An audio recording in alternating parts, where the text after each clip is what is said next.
Chapter 8, Section 3, Graphs of Functions. What we're going to do in this section is we are going to create a library, if you will, a library of functions. And these functions are going to be called parent or basic functions. These functions we should know really well. We should know what their graph looks like. We should know some of the basic characteristics of these graphs, of these very important functions. So let's talk about the very first function that we want to get to know really, really well, and that is the squaring function. Now, with this function, I want you to notice that the power or the degree of the function is 2. So whatever input you consider, you're going to square it. So if you plug in a positive number and then you square it, your output will be a positive number. If you plug in a negative number and then you square a negative number, your output will be positive again. So no matter what you plug in, no matter what you consider for your input, your output will always be positive. For that reason, when I go to graph my squaring function, also called the quadratic function, I will only show quadrants 1 and 2 because quadrant 3 and 4, here, let me show it for you. In quadrant 3 and 4, all of your output values are negative down here. Remember, output values are y values. All of your output values are negative, and you'll never get something negative by squaring a real number. So for that reason, I don't have to consider this quadrant or that quadrant. All I'm going to do is focus on quadrants 1 and 2. So I'm going to have us consider some input values. I think it's a good idea to use about 5 points or so to graph this. It's going to be a curve. Remember, when you graph a line, all you need is at least 2 points. But this is not going to be a line. It's going to be a curve. So let's get at least 5 points here. And a good rule of thumb is to plug in a couple negative values, maybe a couple positive values, maybe even plug in 0 if you can. So let me have you consider maybe -2, maybe -1, maybe plug in 0, plug in 1, plug in 2. Now let me be very clear. You don't have to consider these input values that I recommended. You can plug in whatever you want, okay? But any real number you want, but I'm just trying to be reasonable. All right, so remember, no matter what you plug in, you have to square it. So when you take -2 and you square it, it becomes +4. -2 times -2 is +4. Right? Remember, I'm squaring it because that's what the function tells me to do, square my input. When I square -1, that means -1 times -1, which is +1. When I square 0, 0 squared is just 0. 1 squared is 1 times 1, which is 1, and 2 squared is 2 times 2, which is 4. So these are your ordered pairs, -2, 4, -1, 1, 0, 0, 1, 1, 2, 4. Keep in mind, there's infinitely many more. I just generated these particular 5 points, okay? So here I go. I'm going to plot these points. So -2, +4, right? -1, +1. The origin, 0, 0. +1, +1. And +2, +4. Now remember, this is going to be a smooth curve, so try your best to draw a smooth curve through these 5 points.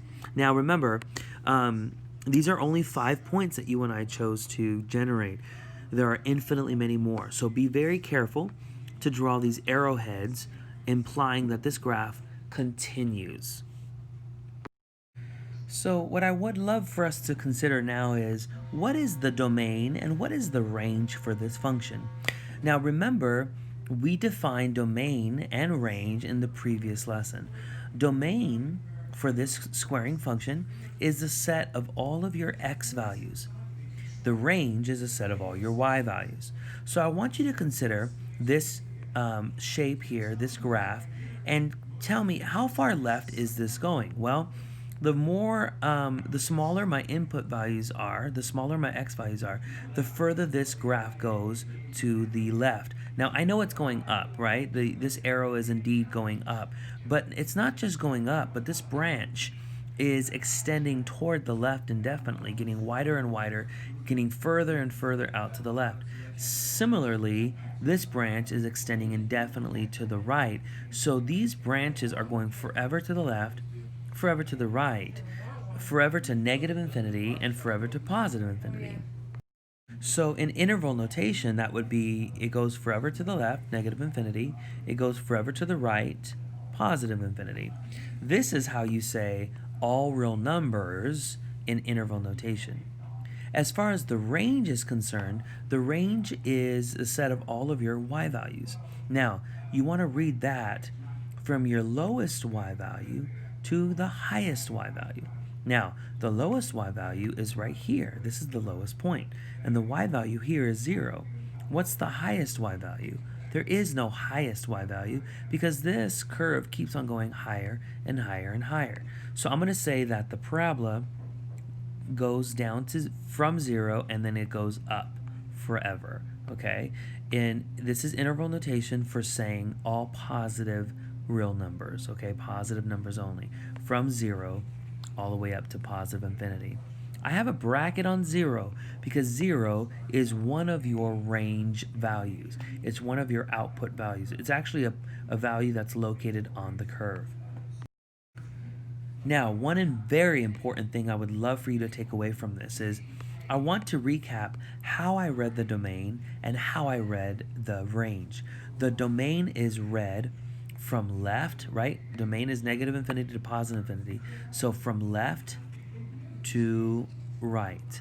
Negative infinity to positive infinity. And remember, these are x values. So it's going forever to the left, left, to all the way to the right. So I want you to add to your notes, we read the domain from left to right, whereas the range is read from the bottom to the top, from the lowest y value to the highest y value. I'll just say from the bottom to the top. That's very important on how we are actually reading domain, how we're reading the range. One last thing before we move on is that this U-shaped graph, it's not a V, it's a U-shaped graph, has a special name and it's called a parabola. So this is a parabolic curve. This is a parabola. In our class, we're going to study parabolas that open upward, and then we'll also look at parabolas that open downward as well. The next important function that we should know really well is the cubing function. The cubing function. Now I want you to keep in mind that this is being raised to the third power, so it's the cubic or the cubing function. Whatever real number you input, you will cube it in order to find the output. Now keep in mind, when you cube a positive number, your output is positive. But when you cube a negative number, your output is negative. For that reason, we're going to have to show all four quadrants here. All right, so here we go. I have all four quadrants, and I am scaling out my axes a bit, all right? I'm going to have us consider -2, -1, 0, 1, and 2. Now remember that whatever you consider, you have to cube, all right? Whatever your input is, you have to cube it. Now -2 cubed means -2 times -2 times -2, which would be -8. -1 cubed would mean -1 times -1 times -1, which is -1. 0 cubed, of course, is 0 times 0 times 0, which is just 0. 1 cubed would mean 1 times 1 times 1, which is 1. And then 2 cubed would mean 2 times 2 times 2, which is 8. So we have 5 ordered pairs here that we're going to plot. So -2, -8 is about down here. Okay, give or take. -1 is about right there. The origin, 0, 0. And then you got 1, 1. And then you also have 2, 8. Now, of course, like I said in the other function, there are infinitely many points on these curves, but we're just generating 5 of them just to get an idea of what the graph looks like. All right, now that we have the graph, I want to know if we can write down the domain and range. Now remember, the domain is read from left to right, while the range is read from bottom to top. Furthermore, remember that the domain is a set of your x values, the range is a set of your y values.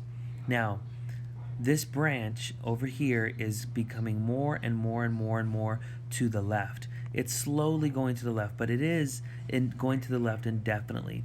I mean, matter of fact, the lower it gets, the more to the left it becomes. And this one, this branch over here, the higher it becomes, the more to the right it's becoming.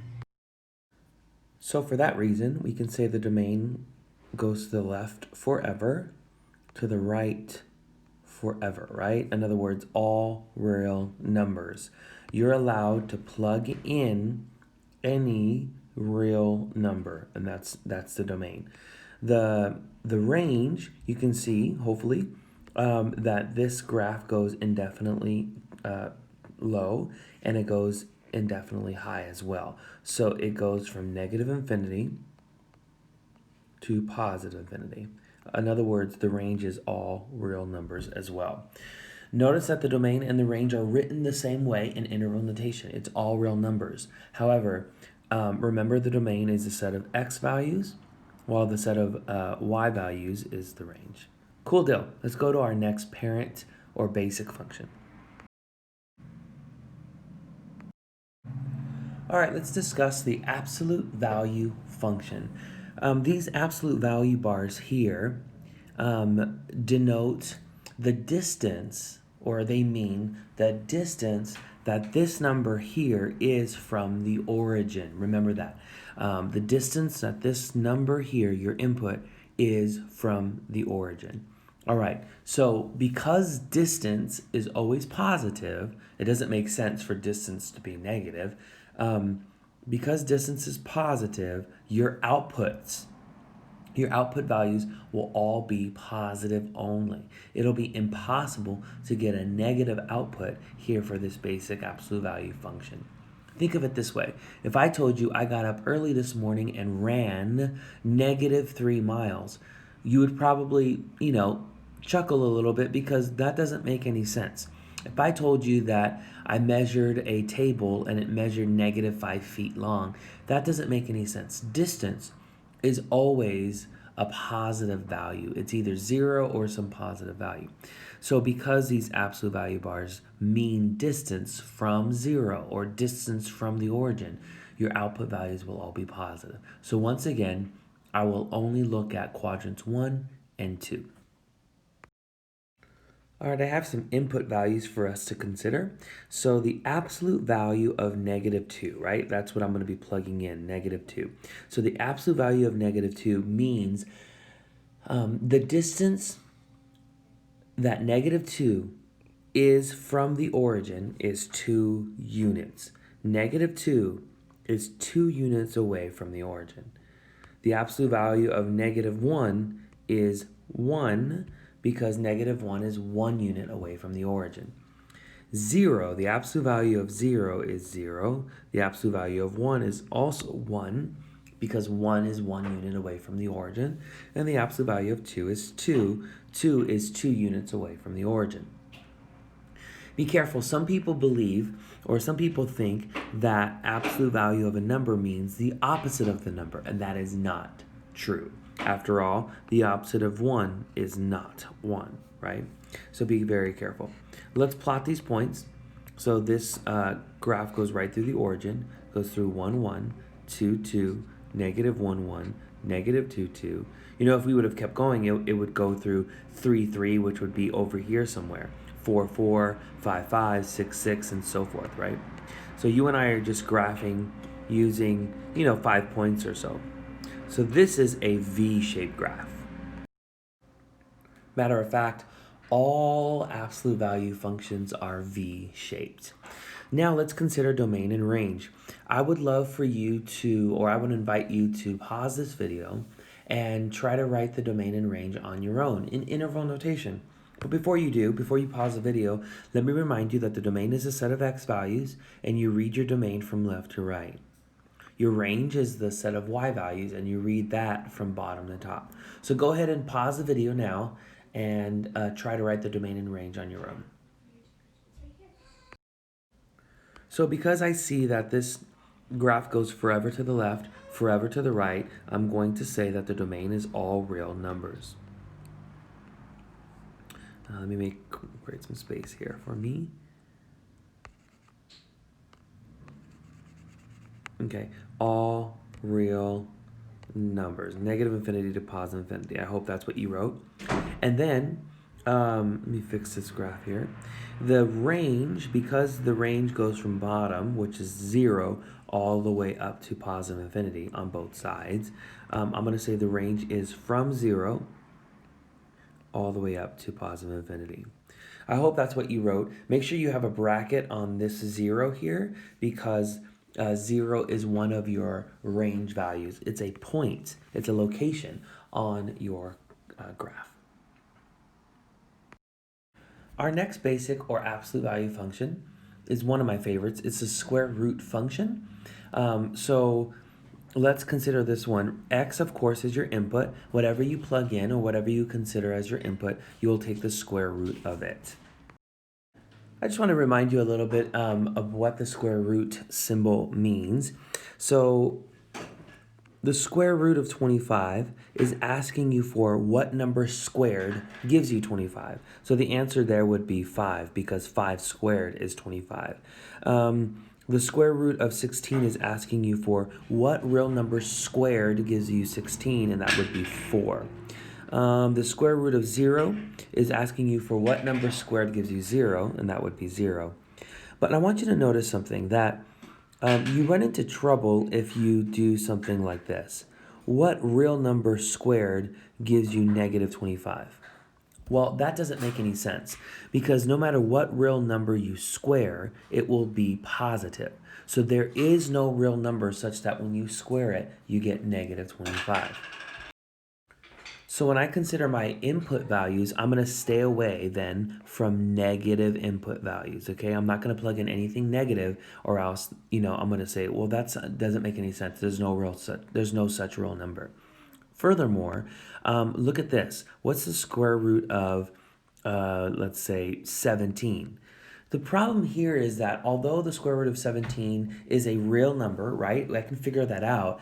I'm probably going to need a calculator to get an approximation because this is going to be an irrational number. It's going to be a decimal that never stops. I do know that because the square root of 16 is 4, the square root of 17 must be a little bit greater than 4. But it'll be like 4 point, something, something, something, something, forever, forever. It's a decimal that never stops. So this is irrational. My point is that it just becomes a little bit inconvenient when you go to graph your function. So for that reason, I'm only going to stick to numbers like 25, 16, and like numbers like 9 and 4. All of these are perfect squares, okay?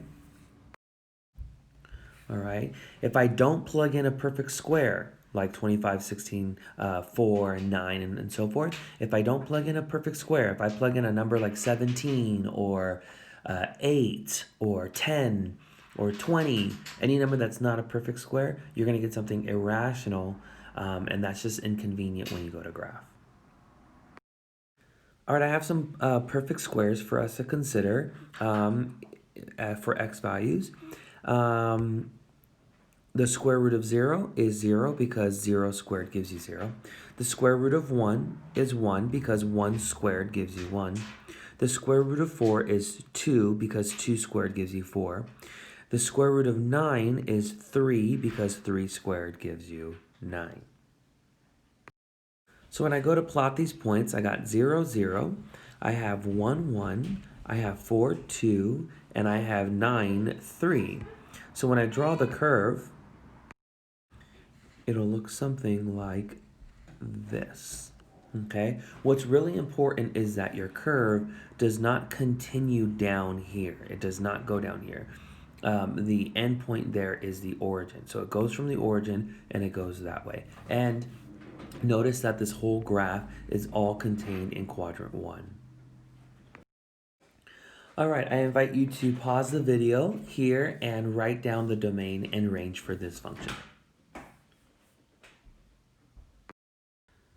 All right, I hope you and I agree here as to what the domain and range is.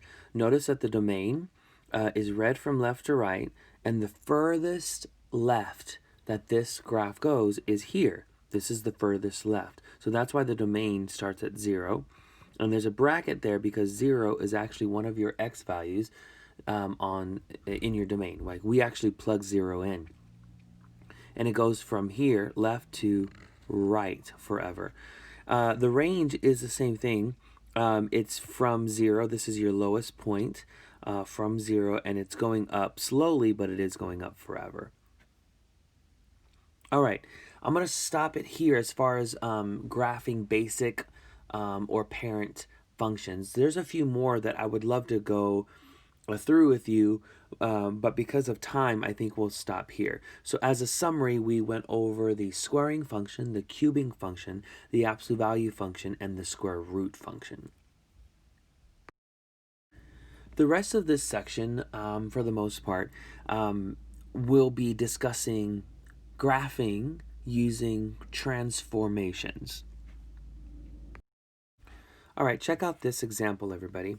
Let's graph g of x is equal to x minus 3 quantity squared plus 2 by first graphing its parent function. I could have said its basic function, or sometimes the book even says by graphing its associated function, all the same thing. Then use transformations. Write the domain and range of function g in interval notation. All right, here we go. The first thing I want you to notice is that this function here, function g, is being squared. Because it's being squared, my parent function is the squaring function. And so that's good news because you and I are really familiar with the squaring function. We know what it looks like. Do you remember? It's the parabola going upward, right? And so what that tells me right away, immediately, without plotting anything, without plugging anything in for x, I already know that this function g is going to be a parabola as well. Basically, folks, graphing using transformations, when we become really familiar with it, and after practicing and practicing and practicing, graphing using transformations is a very efficient and quick way to graph a function.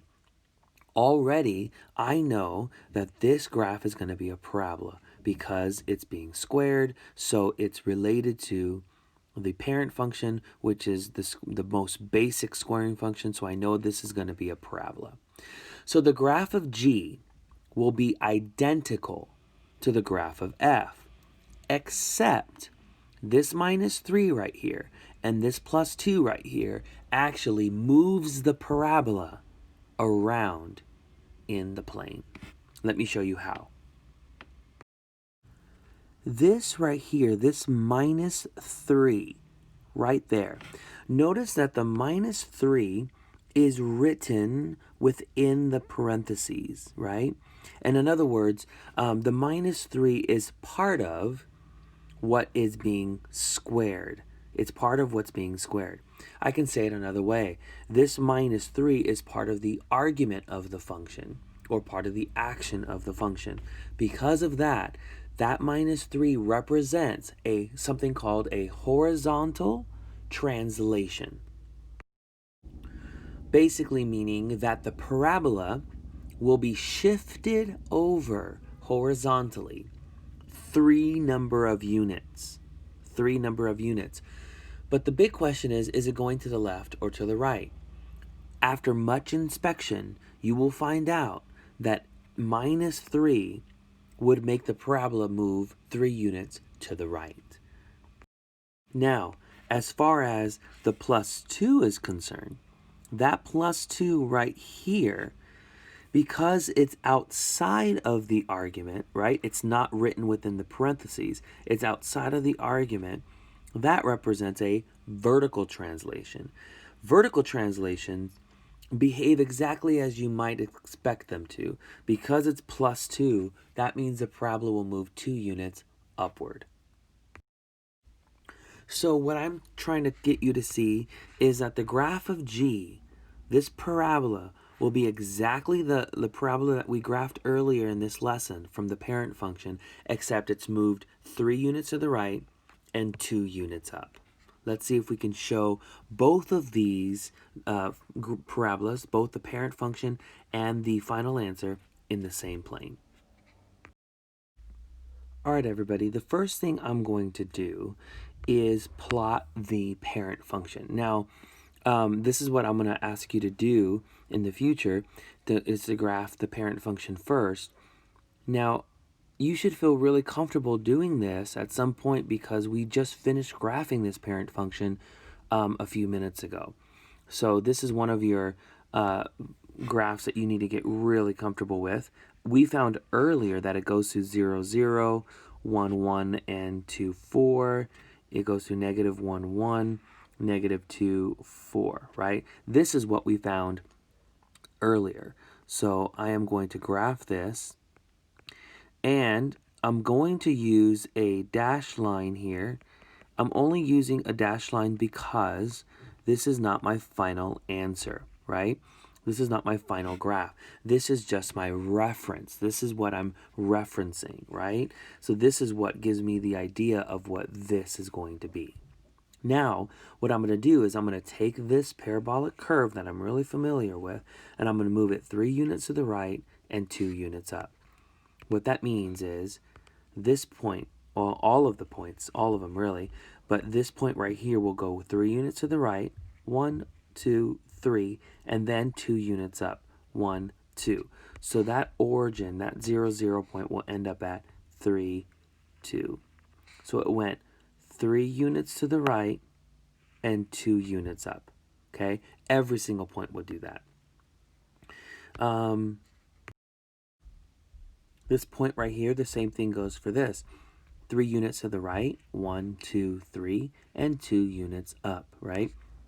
If I had graph paper, this would be even better.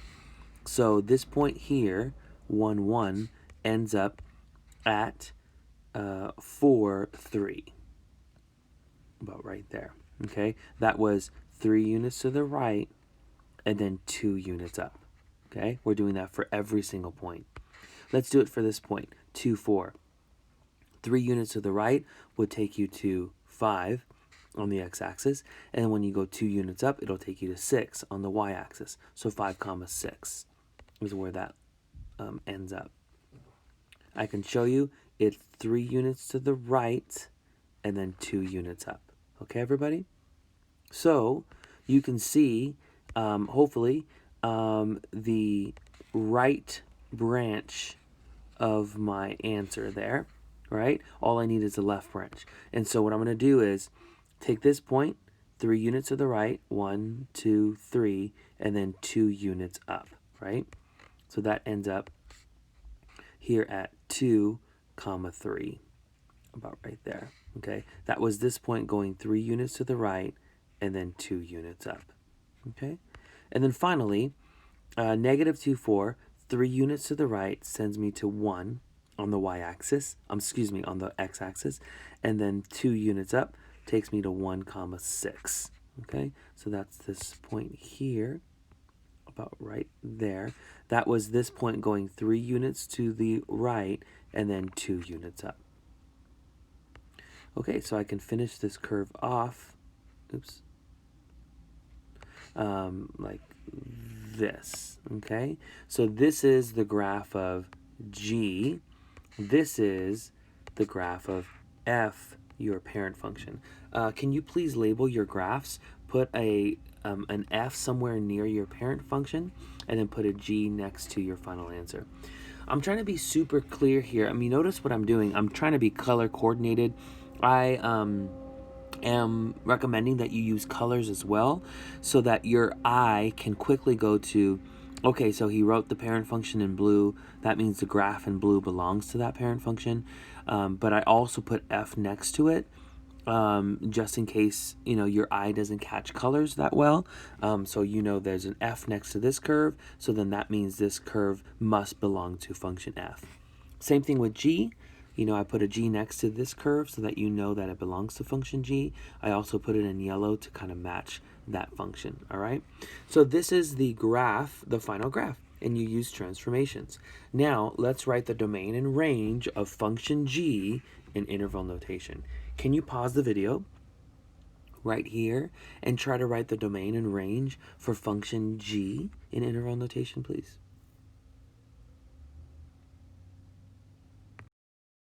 All right, the domain here is still going to be all real numbers because this parabola is getting wider and wider and wider, going forever to the left, eventually forever to the right. So the domain is all real numbers. So then the transformations here, these transformations did not change your domain. But the range, however, it did change. The range is read from bottom to top. This y value here is 2. 2 is the lowest y value, and then it goes up forever. So I'm going to put a bracket on 2, and then all the way up to positive infinity. I hope you did okay there. So this was our first example of two transformations. One of them was a horizontal transformation, a horizontal translation, and then the other one was a vertical translation. Let's try this again. Here's our new example.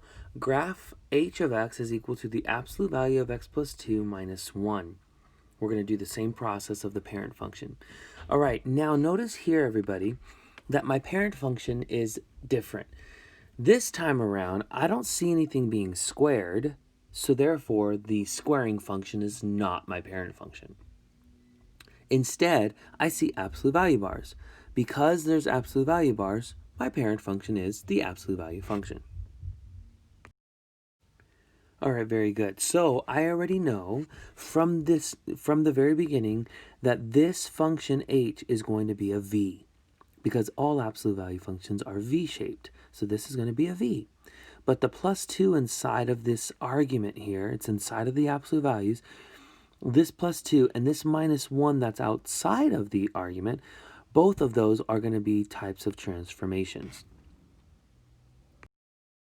Now, just like the previous example, this plus 2 is inside the absolute value bars. It's part of the argument. It's part of the absolute value action. Because of that, this plus 2 represents a horizontal translation. Now be careful here. This time around, it's going to be 2 units to the left. Because it's plus 2, it means 2 units to the left. Okay. The next transformation is this minus 1 that's on the outside of the argument. Because it's on the outside of the argument, that is a vertical translation, and it'll behave exactly as you expect it to, 1 unit down. So basically what we've just discovered is the graph of h is going to be the v shape, the same exact v that you and I graphed a few minutes ago, except 2 units moved 2 units to the left and then 1 unit down. All right, everybody, the first thing I'm going to do is I'm going to get our parent graph up here first from our parent or basic function. Sometimes the book calls it the associated function. It's the same v that you and I graphed earlier, so this should go really smoothly for us. If you need to peek at your notes from earlier, go ahead. But the v goes through 0, 0, 1, 1, 2, 2. You and I already did this work together, right?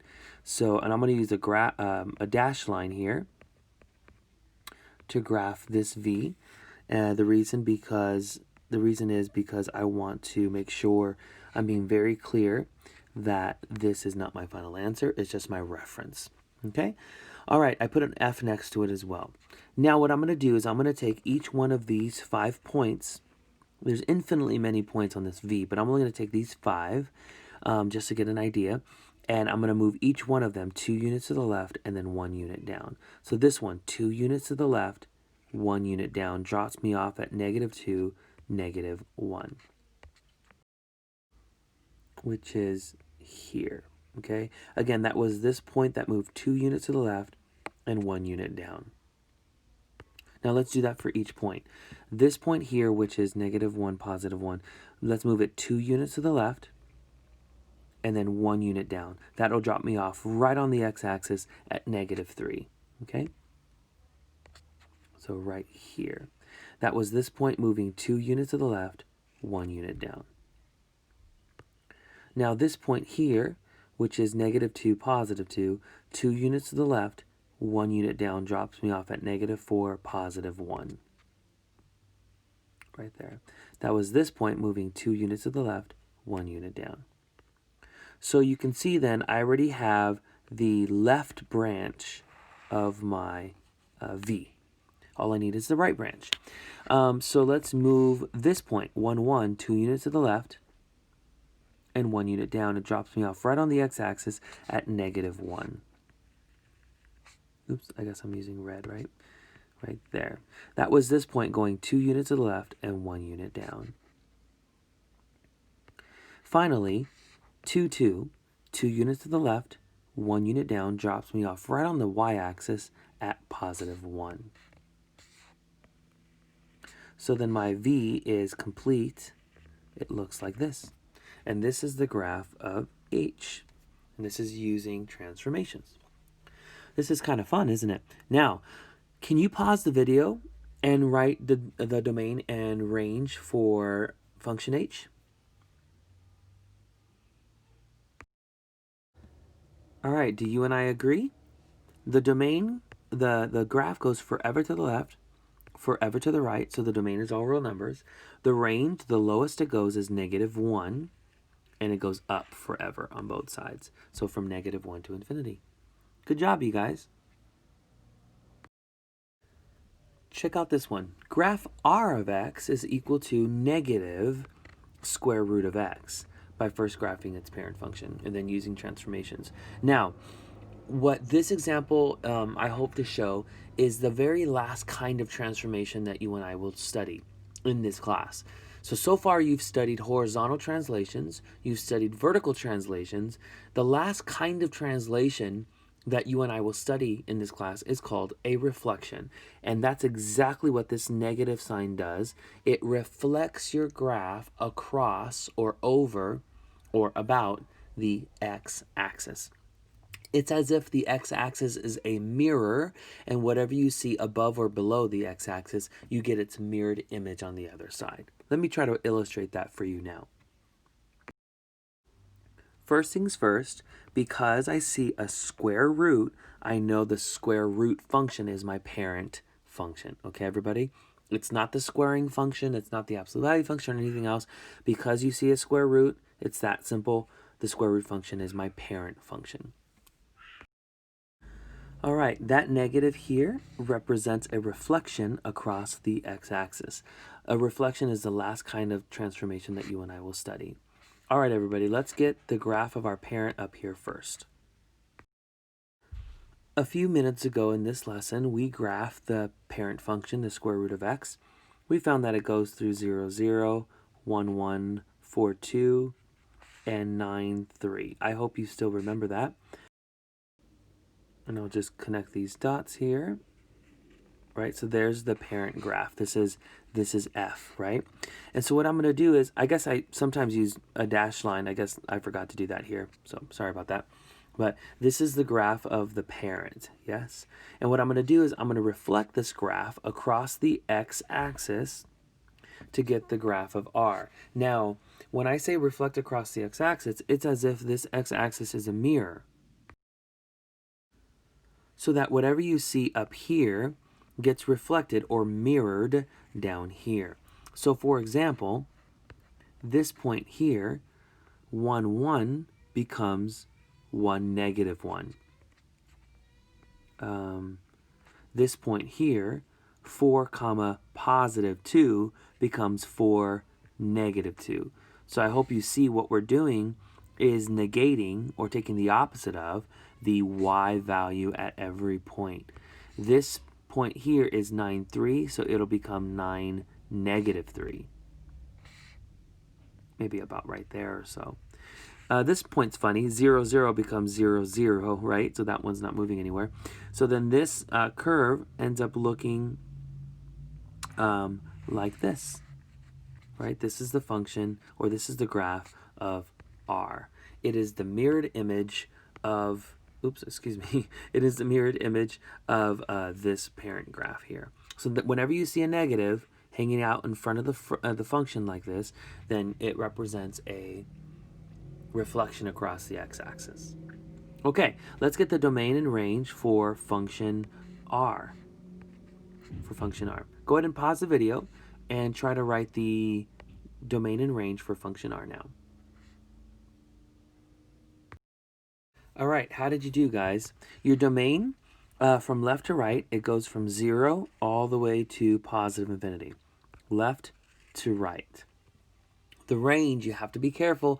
Remember, you read it from bottom to top. And this yellow curve for R is going down forever. So it's going down to negative infinity, all the way up to 0 is the highest point. So be careful that you wrote this down correctly. All right, I want to walk you through maybe one last one. Okay, graph t of x is equal to negative x minus 1 quantity squared minus 2. All right, first things first, guys, let's get the parent function. Because we see a squaring action, that means the squaring function is our parent. All right, as far as all of this stuff goes, over here in function t, this involves, or this represents a lot of transformations. So let's walk through it together. This here represents a reflection across the x-axis. While because this minus 1 is inside of the parentheses, that's what makes it a horizontal translation, and it'll be 1 unit to the right, okay, because it's minus. If this had said x plus 1, it would be 1 unit to the left. So because it's minus 1, it's 1 unit to the right. Finally, this minus 2. Because the minus 2 is outside of the argument, it represents a vertical translation 2 units downward. So I need to apply all of these transformations on my parabola. So we know it's going to be a parabola because it's being squared. I need to apply all of these. Now, the order in which you do things matters. So I'm going to have you do horizontal transformations first, and then I want you to move to this reflection second, and I want you to do vertical translations always last. Okay? Horizontal transformations first, and then reflection second, and then vertical transformations last. Notice what I just gave you. I gave you the order in which I want you to apply all of these. H, R, V. HRV is the order of the transformations that you'll apply, right? Especially when you have all three. HRV, to help you remember that, it's alphabetical, okay? Horizontal reflections and then vertical. Horizontal transformations, reflections, and then vertical transformations. All right, let's go for it. The first thing I'll do is plot the parabola, our parent function. I'm doing this fairly quickly because you and I have graphed this parabola a few times already. So let's connect these points here. Sometimes, let me make that a little better there. Sometimes I like to use a dash line when I'm graphing my my parent function, just to reiterate that this is not my final graph, this is just my reference, okay? My reference. That looks kind of sloppy, but I hope you get the idea there. This is function f, okay? This is function f. Now what's going to happen to this parabola is it's going to be moved horizontally 1 unit to the right, and then reflected, and then vertical down 2 units. Okay, so let me do this step by step. Okay, let's start with this point here, 0, 0. Let's move it 1 unit to the right. It's here. Let's reflect it. When you reflect it, it stays right where it is, and then 2 units down. 1, 2. That's the point 1, negative 2. Let me move that. 1, negative 2, right there. That was this point here going 1 unit to the right, being reflected, which just stays right there on the x-axis, and then 2 units down. Let's do another point. How about 1, 1? 1 unit to the right would put me at 2, 1. Reflected would put me at 2, negative 1. And then 2 units down will put me at 2, negative 3. one more time for you. This point went 2 units to the right, or excuse me, no it didn't.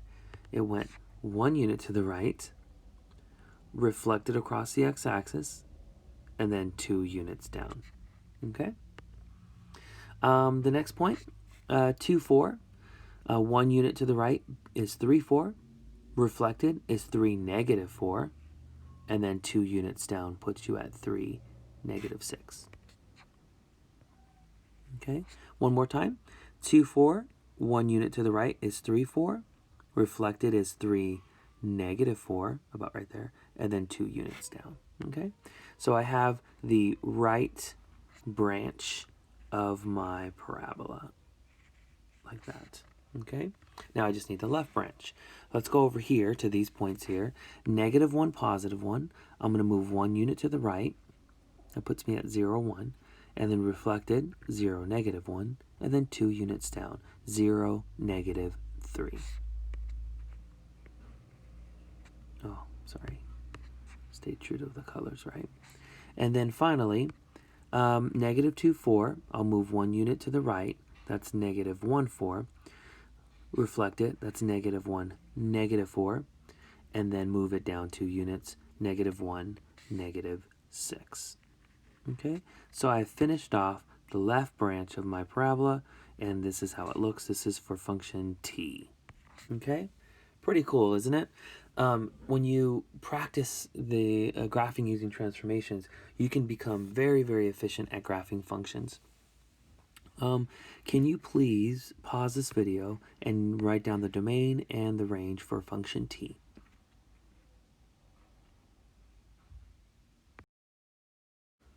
All right, I hope you see that this parabola gets wider and wider and wider and wider and wider and wider, going forever to the left eventually and going forever to the right eventually. The domain is all real numbers. The range, however, it goes down forever, so we go negative infinity all the way up to, this is the highest point, which is negative 2, a bracket on negative 2. All right, everybody, we are wrapping this lesson up. There's one last topic I want to discuss with you, and that is called the vertical line test. Here's what it says. If a vertical line can be drawn through the graph so that it intersects the graph more than once, then the graph is not the graph of a function. Here's an example to illustrate.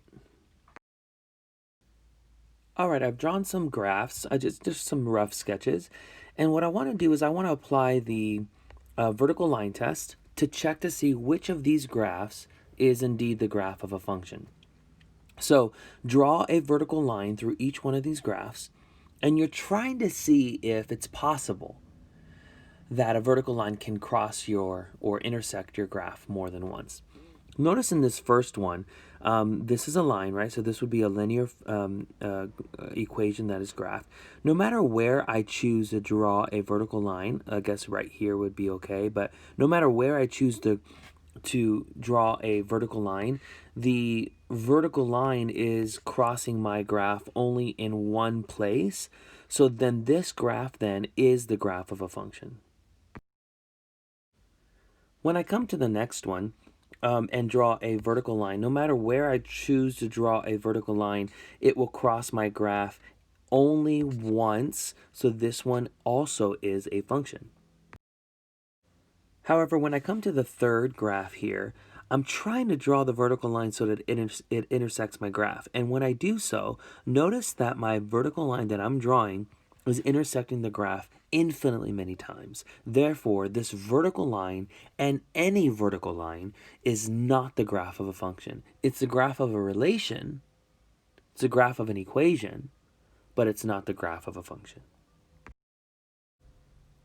All right, let me give us maybe a few more to consider. Okay, what I would invite you to do here is to pause this video and to use the vertical line test on your own and see if you can determine which of these graphs is indeed the graph of a function.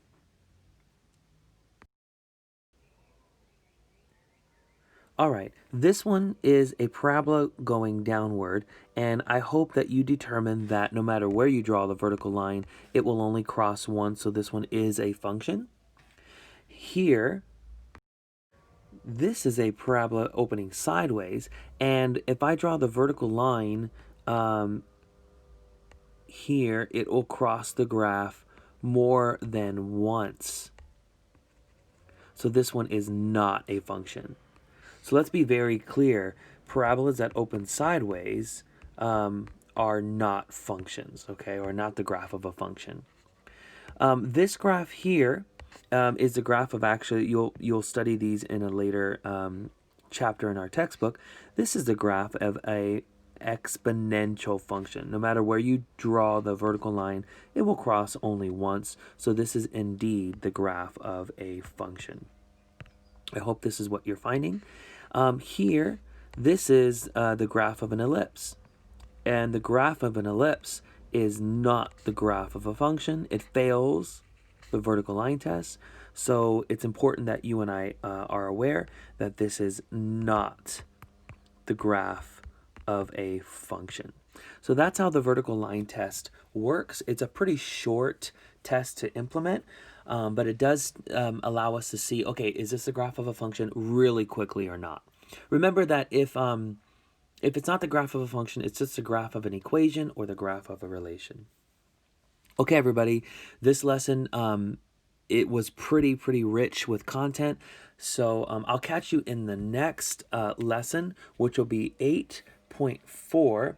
And in 8.4, we'll be talking about compound inequalities. All right, everybody, good luck. And I hope you learned. I hope you enjoyed this lesson. Catch you later.